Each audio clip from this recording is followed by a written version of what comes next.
Danville police are searching for leads tonight after two churches were vandalized with racial slurs over the weekend. As the investigation continues, the possibility of a hate crime is not being ruled out. WSLS 10's Coulter Anstead with our story.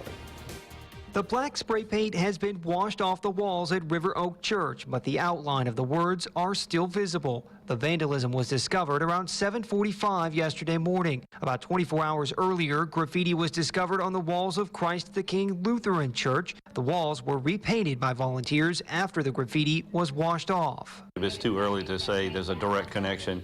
We don't want to jump to those conclusions yet. Investigators also haven't yet been able to make a connection between the vandalism at Christ the King Lutheran Church and the shed of a neighboring home that was also spray painted, but community members are cooperating and helping the investigation. We've talked to owners of property as well as some potential witnesses. The names Freddie, Trayvon, and Michael were written on both churches along with the phrase "The Real Martyrs" and the letters BLM. I reached out to the Black Lives Matter chapter in Danville to get their perspective, but I did not get a response. The pastor of Christ the King Lutheran Church says the vandalism is unfortunate, but it's not overly surprising. It's a sign of our times, this kind of behavior. As for classifying the vandalism as a hate crime, according to the FBI, the crime has to be motivated in whole or in part by an offender's bias against a race, religion, disability, sexual orientation, ethnicity, gender, or gender identity. So far, investigators don't have enough information to know if that is the case,